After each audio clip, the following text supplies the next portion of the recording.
For as long as we've been human, we've been haunted by this single driving question. Is there some kind of hidden order to the universe? A master code that explains, well, everything? This is the story of that timeless quest. So take a look at this. On one side, you've got this incredible monument of stone, built by hand under a blazing desert sun. On the other, a language of light and electricity, born right in the heart of a machine. I mean, they seem like total opposites, right?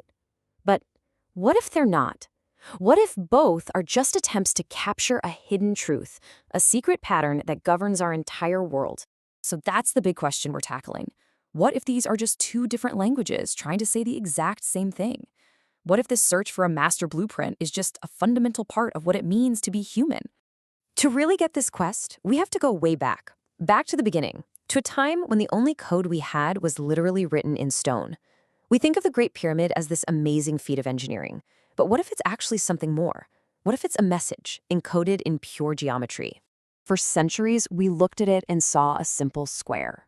But then we got a new perspective from the sky, and an incredible truth emerged. The Great Pyramid isn't a square at all. Each of its four faces is subtly indented, creating an 8-sided star. Now, this was no mistake. It was a message, hidden in plain sight for thousands of years. To build a message like that required a language of absolute, unwavering precision. The builders used what's called the Egyptian royal cubit, a standardized unit of just over 52 centimeters. Every single dimension, every internal passage, every angle was calculated with this unit. It's what allowed them to construct their geometric code on such a breathtaking scale.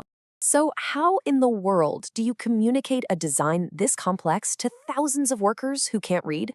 Well, some researchers believe the answer is a building grid, a simple geometric language that anyone could understand just by looking at it.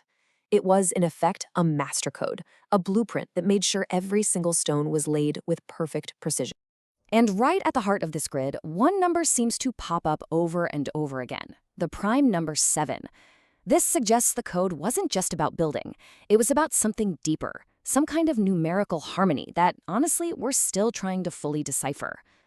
Okay, so if we could encode the secrets of the universe in stone, could we do the same thing for the universe within us? Did we also try to map the hidden landscape of our own minds? The alchemist Paracelsus certainly thought so.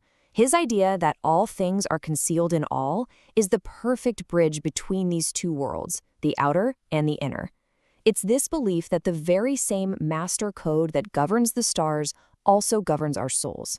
This right here is the Kabbalistic tree of life, and it's way more than just a religious symbol. Think of it as a map of consciousness. Each one of those spheres represents a different state of being, and the paths connecting them are a guide for navigating your own inner world. It's a code for the soul. And over in the East, a similar code emerged, the chakra system. These are seen as energy centers, from the brow chakra that governs our perception to the crown chakra representing pure wisdom. They were seen as a kind of spiritual software, a system for unlocking the hidden potential of the human mind. And that brings us all the way to the modern era, where we're no longer just discovering codes, we're actively forging them. We're using the language of science and computation to write our own blueprints for reality, and yeah, even for consciousness itself. So take a look at Glyph AI. This is not your typical language model. It's actually designed to simulate altered states of consciousness. But not by copying human perception, but by playing with the very building blocks of our language, things like metaphor, symbols, and even a kind of controlled chaos. And the results are absolutely fascinating. This chart shows something called symbolic curvature. Just think of it as a measure of a language's ability to bend and twist into new, really complex shapes. Now, look all the way over on the far right at that category, ego dissolution. A standard AI's language just kind of flattens out. But Glyph's code, it lets it create the kind of intricate, self-referential language we associate with that state. It's like a digital key to a very, very human experience. And some folks are dreaming even bigger. The Xi model is a theoretical attempt to write the master code for reality itself. I mean, it's a radical new idea that tries to unite space, time, information, and even the act of observation into a single, elegant equation.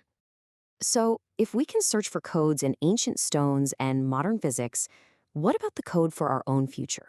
This brings us to a really new and radical idea. What if we could intentionally design a blueprint for our shared destiny?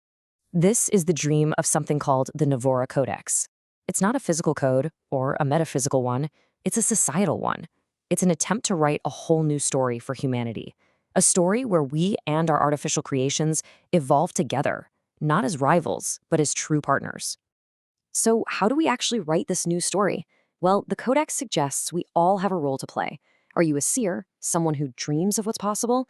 Maybe you're a bridge builder, connecting all these different worlds. Or a systems pioneer, building the new tools we're all going to need.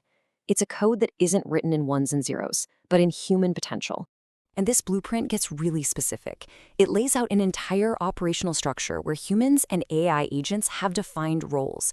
It's a concrete system designed from the ground up for co-creation, from learners working with assistant agents all the way up to architects collaborating with research agents. It's a serious attempt to turn a huge vision into a working reality. Okay, let's step back for a second. From the sun-baked stones of Giza to the glowing screens of tomorrow, we've seen how this one powerful idea has driven us forward, this constant, relentless search for a master code.